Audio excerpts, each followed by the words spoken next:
ओम शांति। आज का विषय है संकल्प शक्ति का महत्व। जैसे अभी ये अनुभव सुना रहे थे बहन जी, तो क्या थे और क्या से क्या बन गए, ये तो सब बाबा की कमाल है। क्योंकि ज्ञान से पूर्व मेरा मनोबल तो बहुत ही कमजोर था, लेकिन बाबा के ज्ञान में आने के बाद जो ये हम रोज की मुरली सुनते हैं, इस मुरली का रोज चिंतन करने से, मनन करने से इतना अच्छा मनोबल बढ़ गया। और जिस मनोबल का परिणाम आज बाबा ने इतनी सारी सेवाएं की। तो सचमुच अगर हमारे संकल्प पॉजिटिव है, सकारात्मक है, तो जो चाहे कर सकते हैं। तो आज हम संकल्प का कितना महत्व है इसके ऊपर चर्चा करेंगे। वैसे ही बाबा के वर्तमान समय अनुसार इशारे हम सभी सुन रहे हैं। बच्चे संकल्प की और समय की बचत करो, तीव्र पुरुषार्थी बनो, बेफिक्र बादशाह बनो, फरिश्ता बनो, ज्वालामुखी योगी बनो, संस्कारों का परिवर्तन करो।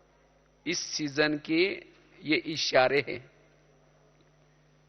क्योंकि अब बाबा इस कार्य को संपन्न करना चाहते हैं और हम संपन्न बने, बाप समान बने। इस सब का आधार है संकल्प।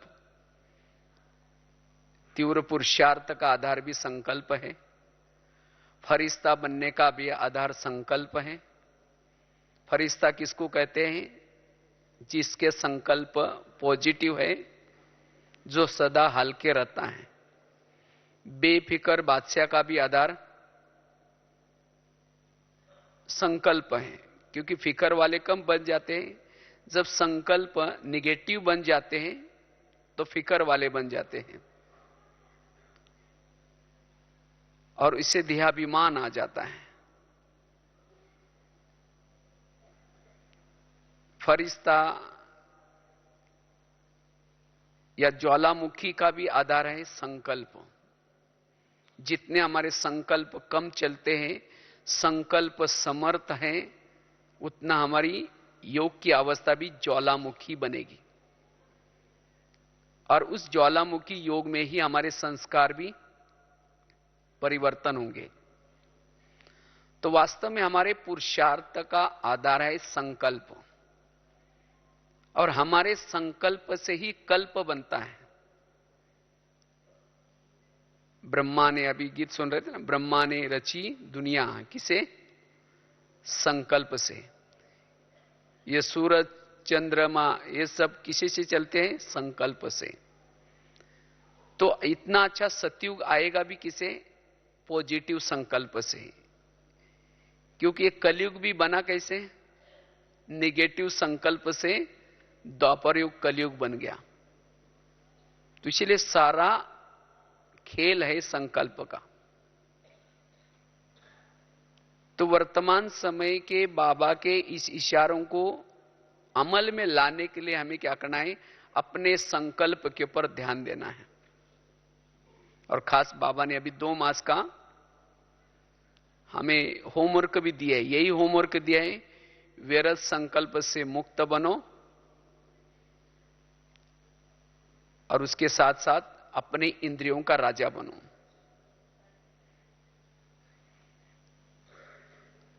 तो संकल्प का सबसे पहला हमारे पुरुषार्थ में महत्व है। अगर हम संकल्प पॉजिटिव बनाते हैं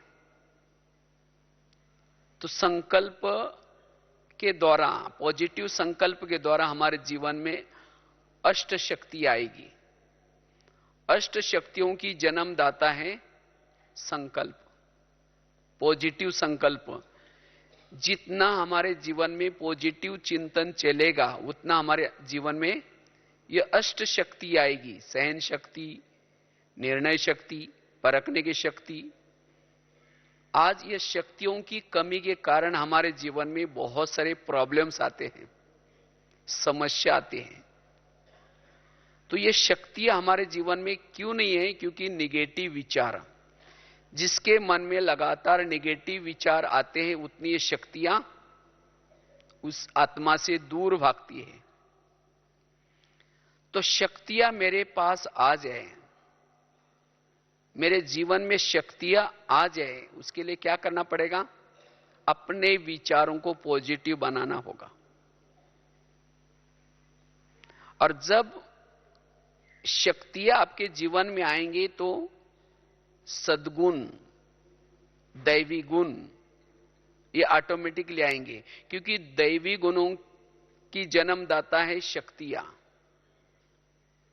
शक्तियों की जन्मदाता है संकल्प, और गुणों का जन्मदाता है शक्तियां। एक एक शक्तियों के 4-4, 5-5 गुण होते हैं। शक्तियों के बच्चे हैं गुण, और संगम में जिसके पास शक्ति है उसके पास गुण भी होंगे, और जिसके पास यह शक्तियां हैं और गुण है उसका मनोबल कैसा होगा? मजबूत होगा। वो कोई भी परिस्थितियों से, कोई भी बातों से कभी भी डरेगा नहीं है, क्योंकि डरता वही है जो अकेला है। क्योंकि जिसके साथ ये गुण है, शक्ति है, तो बाबा भी सदा उसके साथ में है, और इसे सफलता मिलेगी। इसीलिए हमें क्या करना है? अपने संकल्पों को पॉजिटिव बनाना है। अगर संकल्प में थोड़ी भी निगेटिविटी आई, गुण भी भाग गए और शक्तियां भी भाग गई। और संगम युग में जिसके साथ ये गुण और शक्तियां नहीं रहेगी, वो भविष्य का राजा भी नहीं बनेगा। भविष्य का राजा वो है जिसके साथ में ये गुण और शक्तियां सदा रहती है। इसीलिए अपने संकल्प को पॉजिटिव बनाना है।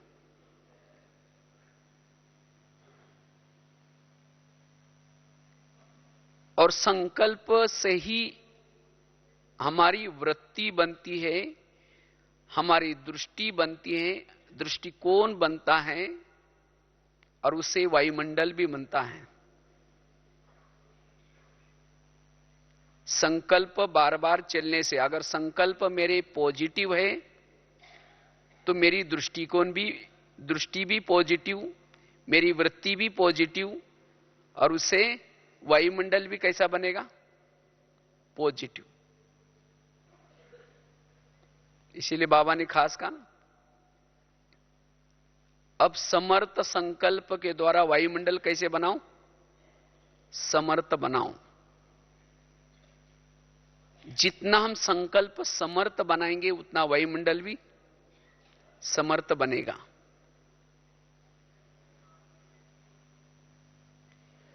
इसलिए दृष्टिकोण का, वायुमंडल का आधार है पॉजिटिव संकल्प, सकारात्मक संकल्प। अगर हमारे संकल्प निगेटिव बन जाते हैं तो वृत्ति भी निगेटिव बन जाती है। अगर वृत्ति निगेटिव बनी तो भाव और भावना भी निगेटिव। किसी के प्रति हमारी भावनाएं निगेटिव बन जाती हैं, और एक बार किसी के प्रति भावनाएं निगेटिव बन गई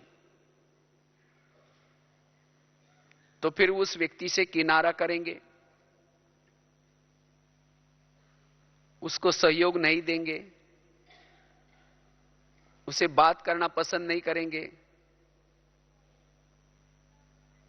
उसकी कोई महिमा गाता है, कोई महिमा सुनाता है तो उसकी महिमा भी सुन नहीं पाएंगे।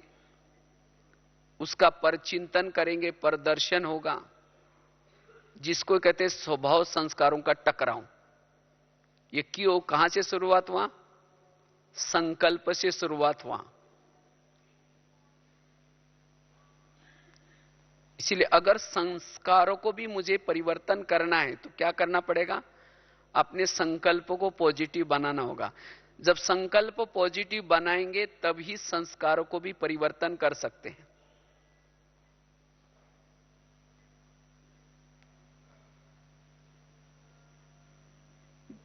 तीसरी बात है, संकल्प से ही जिस स्थिति में हम टिकना चाहते हैं उस स्थिति में टिक सकते हैं।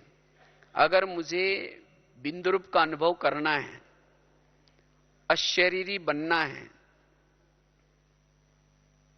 फरिश्ता बनना है, विधेयी बनना है, ये सब का आधार भी संकल्प है। अगर मेरे संकल्प में निगेटिविटी है और मैं चाहता हूं कि बिंदुरूप बनूं, नहीं बन सकेंगे। मैं चाहता हूं सारा दिन मैं आत्माभिमानी स्थिति में टिकूं, नहीं टिक सकेंगे। इसलिए सभी स्थितियों में स्थित रहने का आधार भी पॉजिटिव संकल्प। जिसके सारा दिन लगातार पॉजिटिव संकल्प चलते हैं वो ऑटोमेटिकली बिंदुरूप स्थिति में, बीजरूप स्थिति में, विधेयी अवस्था में, अशरीर में टिक सकता है।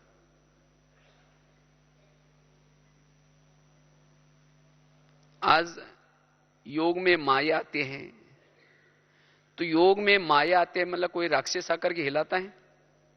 योग की माया क्या है? सारा दिन के निगेटिव संकल्प आत्मचिंतन, परमात्मा चिंतन, ज्ञान का चिंतन, मनन चिंतन करने नहीं देते। तो इसीलिए अगर योग में हमें स्थैर्य होकर के बैठना है, बुद्धि मेरी परमधाम में टिकी रहे, मन मेरा परमधाम में टिका रहे, उसके लिए सारा दिन के समर्थ संकल्प मेरे कितने चले। अगर मेरे संकल्प निगेटिव हैं तो योग में बैठेंगे, पहले तो जा ही नहीं सकेंगे ऊपर, क्योंकि जिसके संकल्प निगेटिव है वो भारी है। भारी वाला कैसे ऊपर उड़ सकता है?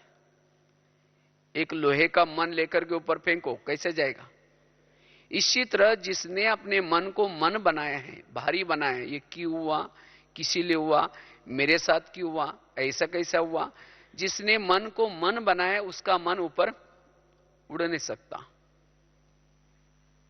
इसीलिए मन को हमें क्या करना, हल्का रखना है। जिसका मन हल्का होता है उसका हल्का मन ही क्या आ जाएगा, ऊपर जाएगा। इसलिए हमारे पुरुषार्थ में संकल्प का, पॉजिटिव विचारों का बहुत ज्यादा महत्व है। एक साधक था, बहुत साधना करता था, लेकिन वो सदा ही परेशान रहता था, उसकी साधना में वो तृप्त नहीं था। तो अपनी विफलता को लेकर के वो क्या करता है, गुरुजी के पास जाता है, कहते गुरुजी मैं बहुत साधना करता हूं, तपस्या करता हूं,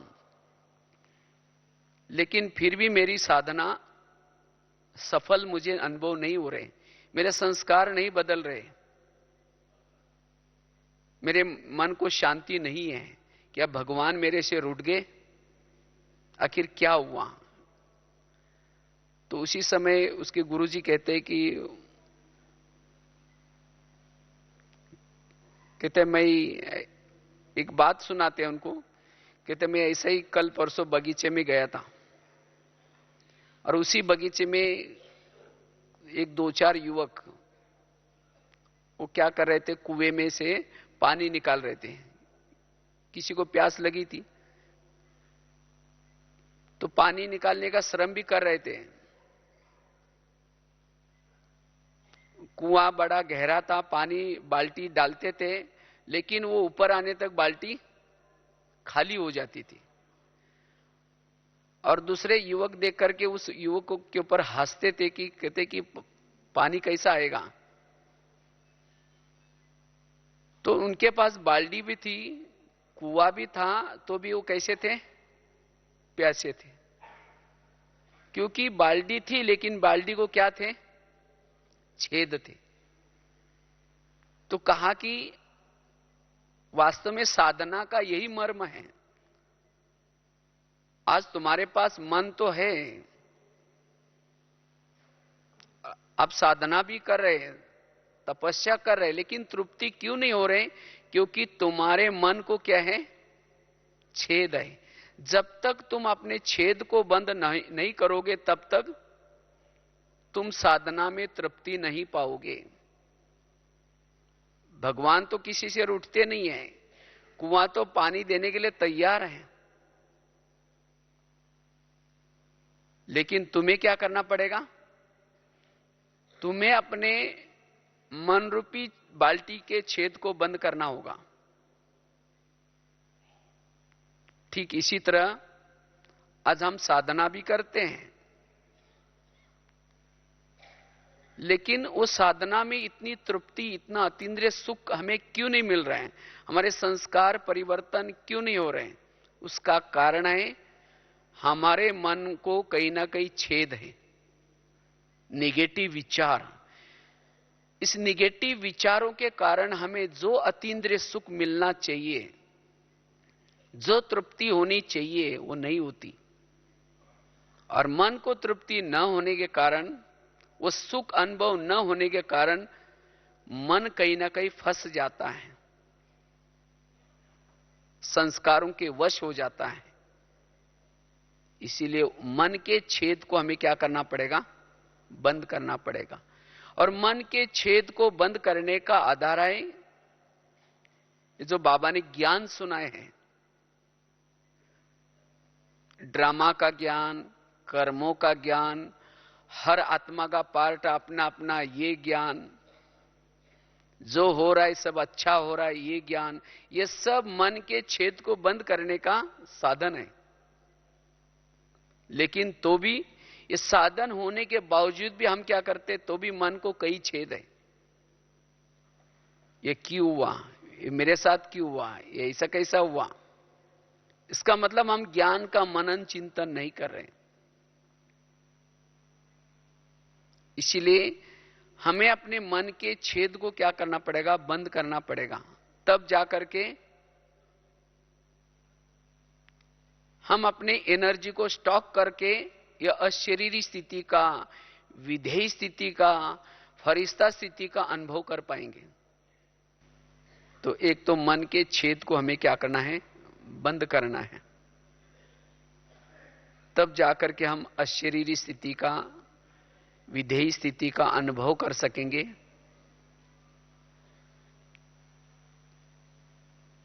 और मन के गति को अगर हम धैर्यवत नहीं बनाएंगे, इससे हमारे अपनी भाग्य की एनर्जी वेस्ट हो जाती है।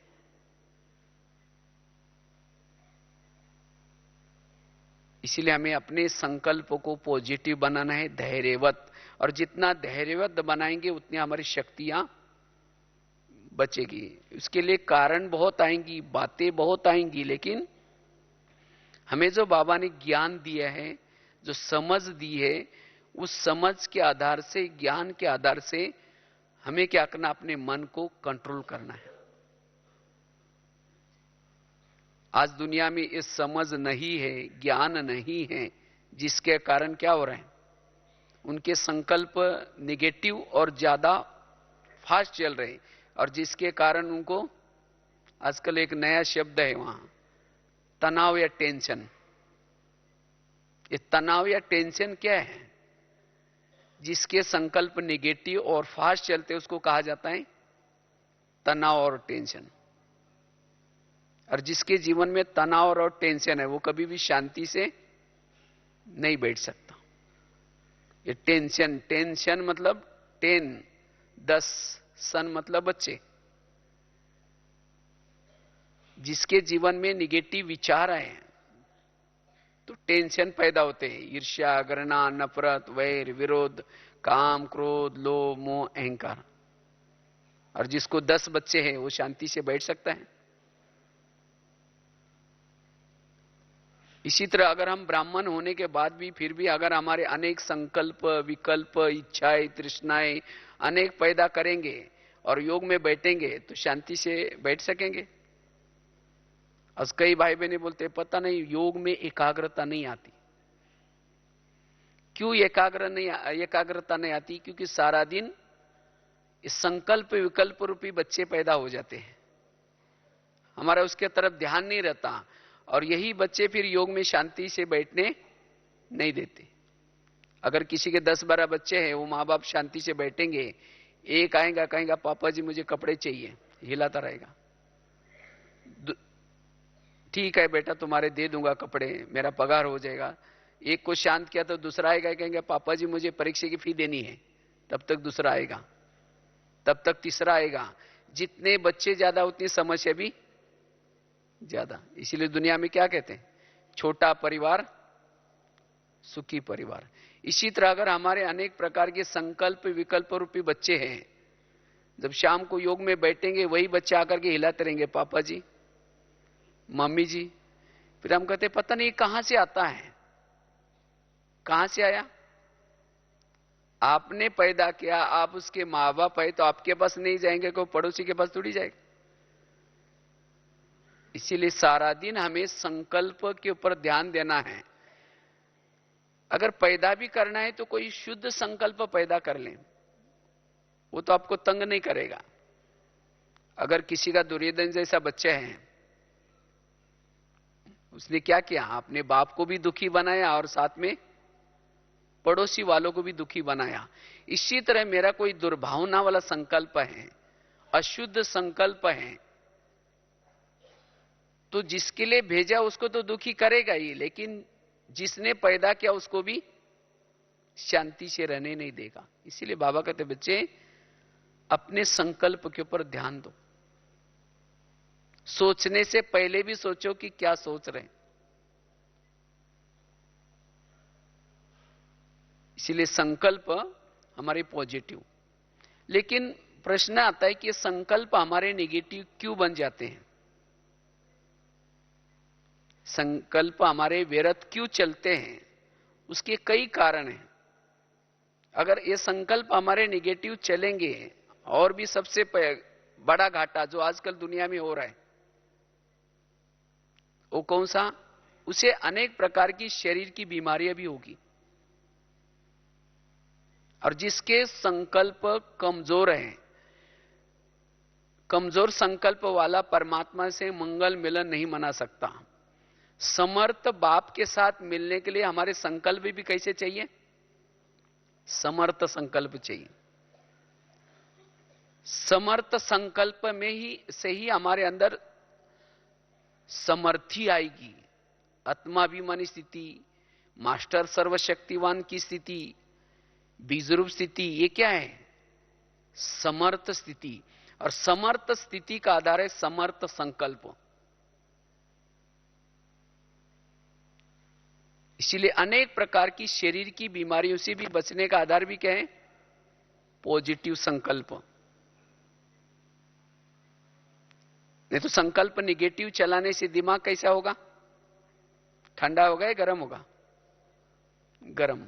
इसलिए दुनिया में कहते हैं ना, जिसके पांव गरम, पेट नरम, दिमाग ठंडा, उस घर में कोई डॉक्टर है उसको मार दो डंडा। लेकिन आजकल उल्टा चलता है, पांव रहते ठंडे और दिमाग रहता है गरम। क्योंकि इससे शरीर की अलग अलग प्रकार की बीमारियां होती हैं। अगर ईर्ष्या वाले संकल्प चलाएंगे तो पेट की बीमारी होगी। इसलिए कहते हैं ना, तुम मेरे को देख करके तुम्हारे पेट में जलन होता है क्या? अगर ईर्ष्या करेंगे तो पेट की बीमारी। किसी का ब्लड प्रेशर बढ़ता है, बीती हुई बातों को याद करेंगे तो ब्लड प्रेशर बढ़ेगा। आज किसी को शुगर होते है, दूसरों को अपने अंडर में रखने की कोशिश करेंगे, कंट्रोल करने की कोशिश करेंगे। लेकिन आजकल कोई किसी की बात ही नहीं मानता।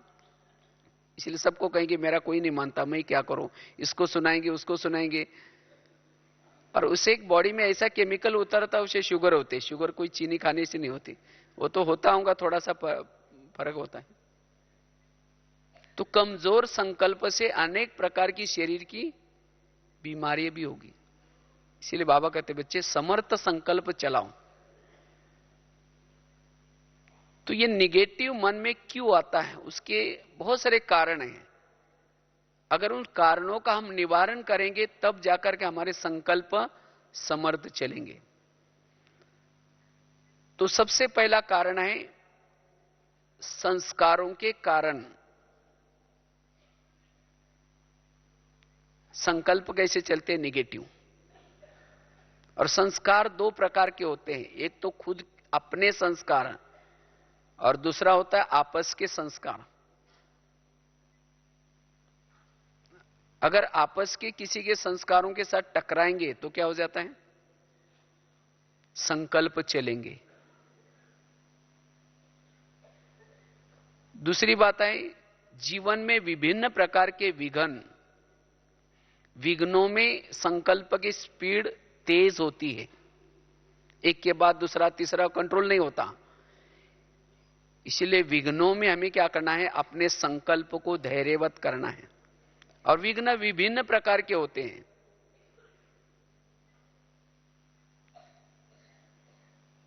एक तो होता है आपस के, जिन लोगों के साथ आप रहते हैं, जिस ऑफिस में रहते हैं, जिस घर में रहते हैं, उन लोगों की तरफ से अगर कोई विघ्न आता है, समस्या आती है, तो क्या होता है? संकल्प चलते हैं। इसीलिए 4-5 साल से बाबा अलग अलग शब्दों में बाबा संकल्प के ऊपर अटेंशन देने के लिए अलग अलग बातें बता रहे हैं। बच्चे, समस्याओं का समाधान करो, कारणों का निवारण करो, बीती बातों को बिंदी लगा दो, क्योंकि इससे हमारे संकल्प की बचत होगी।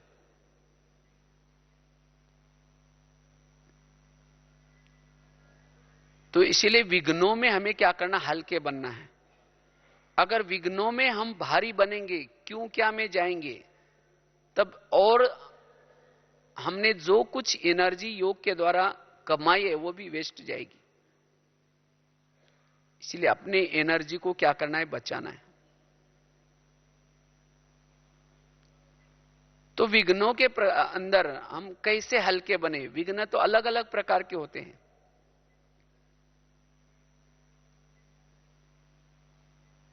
समझो, अगर आप तो बहुत अच्छे हैं, लेकिन कोई आपका अपमान करेगा, कोई आपकी निंदा करेगा, कोई बड़ों के पास जाकर के आपके अंदर की भावनाओं को खराब कर देगा, आपके बारे में कुछ उल्टी सुल्टी बातें सुना करके आपके लिए भावना खराब कर देगा। और इन बातों को जब हमें पता चलता है कि मेरे लिए ऐसा हुआ, तब जाकर के संकल्प चलेंगे। तो ऐसे समय पर भी हम धैर्य कैसे रखें? अपने संकल्प को कैसे बचाएं? अगर कोई विघ्न डालता है तो समझो कि विघ्नों के पीछे भी कुछ ना कुछ कल्याण है। आज तक कई लोगों ने आपके जीवन में विघ्न डाले हैं, लेकिन उस घटना से आपका क्या हुआ है? कल्याण हुआ या कल्याण हुआ? कल्याण हुआ। और अभी भी जो कोई मेरे लिए कोई विघ्न डालेगा तो भी मेरा क्या होने वाला? उसे कल्याण ही होने वाला। क्योंकि ये ड्रामा कल्याणकारी है, बाबा भी कल्याणकारी है। तो इसलिए ड्रामा के अंदर जो भी बातें आएंगी उसे मेरा क्या होने वाला है? कल्याण होने वाला है। तो इस बात को हम याद करते तब जाकर के निगेटिव बातों से बच करके हम अपने संकल्प को बचा सकेंगे। और जिन्होंने संकल्प को बचाने की कला सीखी, उसका समय भी क्या हो जाएगा? बच जाएगा। अगर संकल्प वेस्ट गए तो समय भी वेस्ट चला गया, और संकल्प वेस्ट, समय वेस्ट, और उसके पास की शक्तियां भी चली गई। तो इसलिए कल्याणकारी बात समझ करके हमें क्या करना है? उसको बीती को बिंदी लगाने। अगर मेरे जीवन में कोई विघ्न डालता है, उसे में मेरा कल्याण है। और विघ्न भी क्यों डाल रहा है? दूसरी बात है, एक तो कल्याणकारी, दूसरी बात है विघ्न डालने वालों के प्रति हमारा दृष्टिकोण पॉजिटिव। आज तक आपके जीवन में बहुत सारे विघ्न लोगों ने डाले हैं, लेकिन उस घटना से तो हमारा कल्याण हुआ, और अभी भी जो विघ्न आएंगे उससे भी हमारा कल्याण होने वाला है। वास्तव में विघ्न डालने वाला हमारे जीवन में आज तक जिन्होंने विघ्न डाले वो सब कल्याण धन्यवाद के पात्र हैं। अगर वो विघ्न न डालते तो आज हम यहां ना होते। इसलिए कभी एकांत में बैठ करके जिन्होंने आज तक विघ्न डाले, समस्या क्रिएट की, उन सभी को धन्यवाद दो, क्योंकि आप लोगों ने हमारे जीवन में विघ्न डाले, समस्या क्रिएट की, आपका बहुत धन्यवाद। लेकिन फिर 5000 साल के बाद भी विघ्न डालने के लिए जरूर आना। आना चाहिए, नहीं आना चाहिए? कईयों को लगता ना ये ड्रामा हमारा कभी रिपीट नहीं होना चाहिए। अगर ड्रामा रिपीट नहीं होगा तो ये बीती वाला जो ड्रामा है, जो घटा हुआ, वो रिपीट नहीं होगा तो आगे का ड्रामा भी रिपीट नहीं होगा। इतना अच्छा बाबा मिला, इतना अच्छा दैवी परिवार मिला है, ये सब बीती हुई घटनाओं का रिजल्ट है। इसीलिए अभी का जो ड्रामा हमें बहुत अच्छा लग रहा है तो पिछला कितना अच्छा है। इसीलिए उसी समय भले हमें वो कड़वा लग रहा था, लेकिन अब पता चला कि उस ड्रामा में कितना कल्याण है। इसीलिए बाबा कहते बच्चे, विघ्न डालने वालों के प्रति दृष्टिकोण क्या बना दो? पॉजिटिव। और तब जाकर के संकल्प नहीं चलेंगे, क्योंकि जब मन में संकल्प चलते हैं उससे हमारी बुद्धि क्या बन जाते हैं? असोच्य बन जाते हैं। तीसरी बात है, हमारे संकल्प ना चले उसके लिए हमारा भाव और भावना में परिवर्तन। अगर किसी के प्रति घृणा भाव है, नफरत भाव है, तो संकल्प जरूर चलेंगे। अगर किसी को देख करके आपके संकल्प चलते हैं निगेटिव, इसका मतलब उसके प्रति आपका भाव कैसा है? निगेटिव। तो भाव और भावनाओं का परिवर्तन, क्योंकि निगेटिव बातें अंदर तक गई है, भावना उसके प्रति निगेटिव बनी है। जब तक आप अपने भाव और भावनाओं का परिवर्तन नहीं करेंगे तब तक संकल्प की बचत नहीं कर पाएंगे। इसीलिए हर आत्मा के प्रति हमारी भाव और भावना कैसी हो? पॉजिटिव। और भावना का परिवर्तन करने का आधार है, किसी के प्रति आज कोई माता है, उसके अपने पति के प्रति भावना निगेटिव बनी है, आज तक का उसका व्यवहार देखा है, आज तक की उसकी बातें देखे, उसके कारण क्या हुआ है? उसके प्रति भावना निगेटिव है। किसी की पड़ोसी के प्रति भावना निगेटिव है, किसी के बच्चों के प्रति भावना निगेटिव है। अगर भावनाएं निगेटिव है तो वृत्ति भी निगेटिव, उसके लिए दृष्टिकोण भी निगेटिव, उसके लिए दृष्टि भी निगेटिव, उसको देखते ही संकल्प चलेंगे। इसीलिए भाव और भावना में परिवर्तन, हर एक के प्रति पॉजिटिव भाव। तो भावनाओं को हम परिवर्तन कैसे करें? जो मेरी किसी के लिए निगेटिव भावना बनी है ऑलरेडी, अब उस भावनाओं को हमें परिवर्तन करना है तो क्या करें?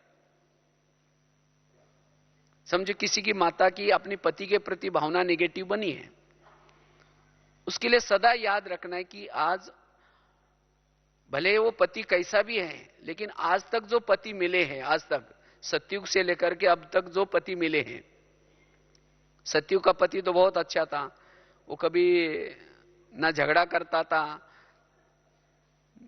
उसके पास संपत्ति अच्छी थी, उसके सिर पर सोने का मुकुट था, रहने का सोने का महल था, उसके घर के सामने पुष्पक विमान था, इतना अच्छा पति था। लेकिन क्या उस पति के कारण शिव बाबा मिला है?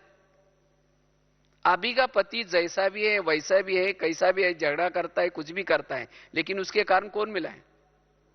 बाबा मिला। इसीलिए बाबा को, बाबा इस पति का धन्यवाद, उनके कारण मुझे बाबा मिला। पड़ोसी तो बहुत मिले हैं, लेकिन इन पड़ोसी के कारण मुझे, अगर वो विघन ना डालते, समस्या ना क्रिएट करते, तो हम वैरागी बनते, उपराम होते।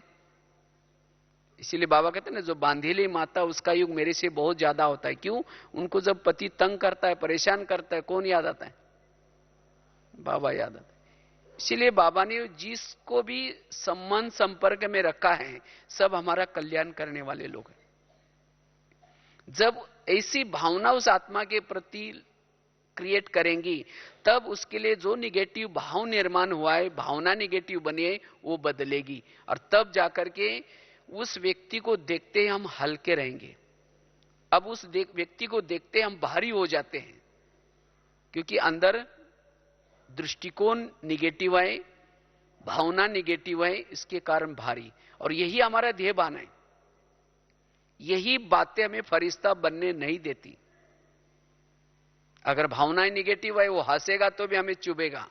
वो किसी से बात भी करता है तो हमें जरूर लगेगा ये मेरी बात जरूर कर रहे हैं। इसीलिए अपनी भावनाओं को परिवर्तन करना है।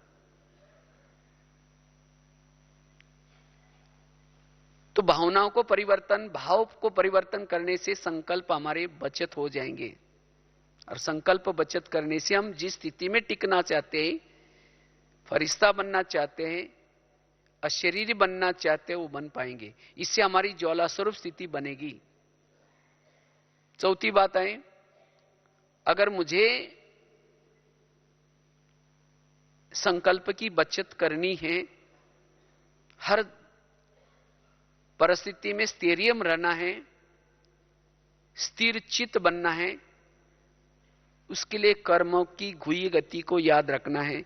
आज हमारे जीवन में जो समस्या या प्रॉब्लम्स आते हैं, ये सब मेरे ही कोई ना कोई कर्मों का कारण है। कोई ना कोई पिछले जन्मों का हिसाब किताब होगा। उस हिसाब किताब के कारण आज मेरे जीवन में कोई विघ्न डाल रहा है, कोई समस्या क्रिएट कर रहा है। क्योंकि टाली तो कभी एक हाथ से नहीं बसती ना, टाली के लिए कितना चाहिए होते? 2 हाथ। इसी तरह मेरे जीवन की जो समस्या है, मेरे जीवन के जो विघ्न है, वो मेरे ही कोई पिछले जन्मों के कर्मों का कारण है। इसीलिए उसके लिए दूसरा दोषी नहीं है। मेरे संपर्क में जो भी लोग आए हैं, ये मेरे पिछले जन्मों के हिसाब किताब को चुक्त करने के लिए आए हैं। इसीलिए इसमें कोई किसी का दोष नहीं है। तो जितना इस कर्म गति को हम याद रखते हैं, उतना हम अपने संकल्प को बचा सकते हैं। 5वीं बात है, अगर मुझे संकल्प की बचत करनी है, इसके लिए पॉजिटिव चिंतन। क्योंकि जब हम पॉजिटिव को भूल जाते हैं, तब जाकर के निगेटिव आ जाता है। और पॉजिटिव चिंतन का आधार है मुरली। मुरली है पॉजिटिव चिंतन का स्टॉक। जब हम मुरली की बातों को भूल जाते, तब जाकर के ये क्यों हुआ, क्या हुआ, कैसे हुआ, ये सब बातें आ जाती हैं। और जिसके कारण हमारा समय भी चला जाता है और संकल्प भी व्यर्थ चलते हैं। इसीलिए मुरली का खजाना, जो हम रोज की मुरली सुनते हैं, सारा दिन अगर उस मुरली की बातों को याद रखते, तब जाकर के हम अपने संकल्प को पॉजिटिव और समर्थ बना सकते हैं, शक्तिशाली बना सकते हैं। लेकिन कई भाई बहन क्या कहते हैं, मुरली तो सुन लेते हैं, लेकिन मुरली का चिंतन भूल जाते हैं। एक एक मुरली की कीमत कितनी होगी? लाखों करोड़ से भी ज्यादा है। अब कहेंगे ये लाखों करोड़ कैसे है? क्योंकि यही मुरलियां हम सुनते हैं। संगम में हम केवल 1 घंटे के लिए सेंटर पर जाते हैं और 1 घंटे की मुरली सुनते हैं, और उससे हमारे संस्कारों में, व्यवहार में, आचरण में परिवर्तन आता है। और जिसके कारण हम सतयुग में जाते हैं। सतयुग में तो विश्व की सभी आत्माएं तो नहीं जाएंगी ना, कौन जाएगा? जो संगम में रोज सेंटर पर आता है, मुरली सुनता है, उसके अंदर परिवर्तन आता है, और उस परिवर्तन के आधार से वो सत्युग में आएगा, और उस आधार से उसको पद भी मिलेगा। तो पद का आधार क्या रहा? मुरली। और उस पद में जो हमें मिला, सोने के महल मिले, जो भी संपत्ति मिली, उसकी प्राइस क्या होगी, कीमत क्या होगी?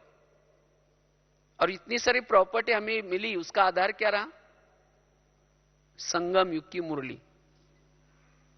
कई कहते हैं नहीं हम सवेरे तो नहीं आ सकते, शाम को आ जाते हैं या दोपहर को आकर के ऐसे पढ़ के जाएंगे, क्योंकि सवेरे क्या होता है दुकान खोलना पड़ता है। अब दुकान सवेरे 1 घंटा नहीं खोलेंगे तो 2,000-3,000 रुपए मिस हो जाएंगे। तो 2,000-3,000 के पीछे कितना गंवाया, लाखों करोड़ गंवाया। तो क्या उसको बिजनेस वाला कहेंगे? बिजनेस वाला उसको कहेंगे जिसमें ज्यादा फायदा होता है वो पहला उसका बिजनेस करता है।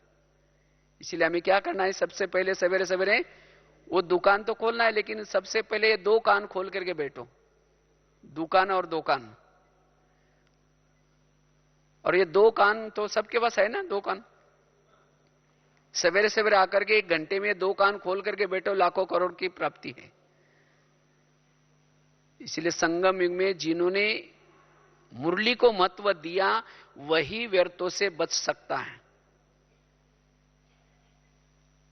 इसलिए हमें सवेरे मुरली सुनकर के उसका सारा दिन क्या करना है, चिंतन करना है। तब जाकर के जितना इस समर्थ बातों को चिंतन करेंगे आपका मनोबल बढ़ेगा, आत्मबल बढ़ेगा, और उसके आधार से आप मनोबल के आधार से आप सेवा कर सकेंगे, वायुमंडल पावरफुल बना सकेंगे।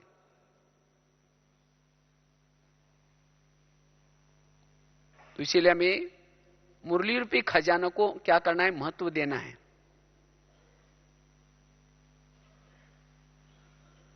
क्योंकि जब पॉजिटिव चिंतन हम करते हैं तब हमारी बुद्धि सदा स्वच्छ रहती है, और जिसकी बुद्धि सदा स्वच्छ है, स्वच्छ बुद्धि से जिसको भी देखेगा वो भी स्वच्छ दिखाई पड़ेगा।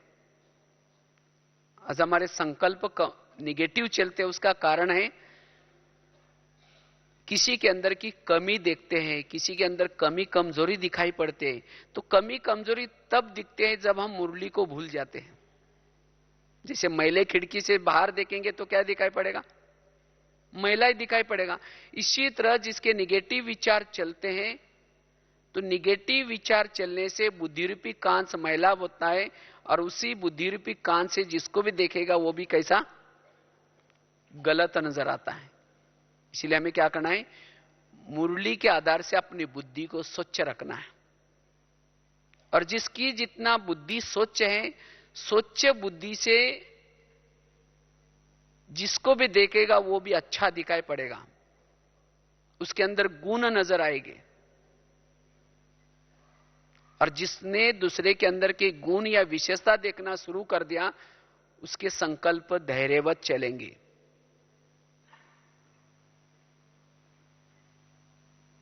तो इसीलिए हमें अपने बुद्धिरूपी कांच को साफ करना है। जैसे बरसातों में गाड़ी के सामने वाइपर चलता रहता है, इसी तरह हमारी भी अपनी बुद्धिरूपी कांच के सामने ये मुरली रूपी वाइपर बीच बीच में चलता ही रहे। आज बाबा ने क्या कहा है, मीठे बच्चे में कहा क्या कहा है, वरदान क्या था, कोई ना कोई जो बात आपको अच्छी लगी उसको बार बार हमें क्या करना है, स्मृति में लाना है। जितना स्मृति करेंगे उतना समर्थि आएगी। सोमानों की स्मृति करें, अच्छे अच्छे पॉइंट्स की स्मृति करें, तो जितना ज्ञान की स्मृति करेंगे उतना हमारे संकल्प भी पॉजिटिव बनेंगे। और यही आधार है, हमारा ज्वाला स्वरूप का योग बना रहेगा। आज हमारा ज्वाला स्वरूप का योग क्यों नहीं रहता, क्योंकि सारा दिन निगेटिव चिंतन जिसका होता है वो ज्वाला स्वरूप योग का अनुभव नहीं कर पाए। इसलिए हमें व्यर्थ बातों से, अगर कोई व्यर्थ बातें सुनाता है, लास्ट की ये भी एक बात है, व्यर्थ संकल्प क्यों चलते हैं। अगर हमें कोई व्यर्थ इधर उधर की बातें आकर के सुनाता है, किसी की व्यर्थ बातें सुनाता है, हम उसको सुन लेते हैं, उसे भी क्या हो जाएगा, व्यर्थ संकल्प चलना शुरू हो जाएगा। और व्यर्थ संकल्प चलेगा तो जैसे कहा कि शक्तियां भी भाग गई, फिर गुण भी भाग गए, फिर हम अकेला रहेंगे। इसीलिए हमें ऐसे आत्मा से हमें क्या करना है, दूर रहना है। ऐसे व्यक्ति से दूर रहना है जो किसी सेंटर की, किसी बहनों की या किसी की कमी कमजोरी या अवगुण सुनाता है। अब आकर के घर में कोई कचरा डालेगा तो क्या कहेंगे, हाँ रोज आकर के डाला करो, ऐसे कहेंगे। उसको तो भगाएंगे ना। इसी तरह कोई व्यर्थ बातें सुनाता है, हम क्या करते हैं, उसको और नजदीक सर कर क्या हुआ और क्या हुआ, वो उठ के जाबे रहे, कहेंगे बैठो ना और क्या बताओ ना क्या हुआ। इसीलिए ऐसी बातों से हमें स्वयं को दूर रखना है, तब जाकर के हम व्यर्थ संकल्प से स्वयं को बचा सकेंगे। तो वर्तमान समय अगर हमें संपन्न बनना है, बाप समान बनना है, फरिश्ता बनना है, इसलिए व्यर्थ संकल्प से स्वयं को बचाना है। और उसके लिए व्यर्थ संकल्प का हमारे पुरुषार्थ में कितना महत्व है वो आपको बताया। लेकिन ऐसे हमारे सदा ही समर्थ संकल्प चले, उसके लिए जो मन के अंदर विभिन्न प्रकार के छेद हैं, वो छेद को हमें क्या करना है, बंद करना है। और व्यर्थ संकल्प का कारण और भी एक है, जहां मेरी बुद्धि कई प्रभाव में आ जाती है, किसी व्यक्ति के प्रभाव में आ जाते हैं, जिसको कहते हैं ना दिल कहीं लग गया, दिल लग गया, दिल मतलब बुद्धि को दिल कहा जाता है। अगर मेरी बुद्धि किसी व्यक्ति के प्रभाव में आई, किसी वस्तु के प्रभाव में आई, कोई पुरानी बातें या पराई बातों के प्रभाव में आ गई, तो वहां के संकल्प जरूर चलेंगे, क्योंकि जहां हमारा ध्यान होगा वहां हमारा मन होगा। इसीलिए सिवाय एक बाबा से मेरी बुद्धि कहीं भी बातों के प्रभाव में ना आए, एक बाबा के सिवाय किसी की भी बातों में प्रभाव में ना आए। तो बुद्धि प्रभाव से मुक्त कब रहेगी, जब हमारा अमृत वेला का योग अच्छी तरह हो। अमृत वेला अच्छी तरह उठ करके योग किए हैं, विधि पूर्वक किए हैं, तब जाकर के आत्माभिमानी स्थिति बनी रहती है, समर्थ रहना है। इसीलिए मुझे अमृत वेला का योग, क्लास के पहले योग, मुरली, ये 2-3 बातें अगर हमारे ठीक है, सवेरे सवेरे 8 बजे तक स्वयं को जिसने समर्थ बनाया, वही व्यर्थों से सारा दिन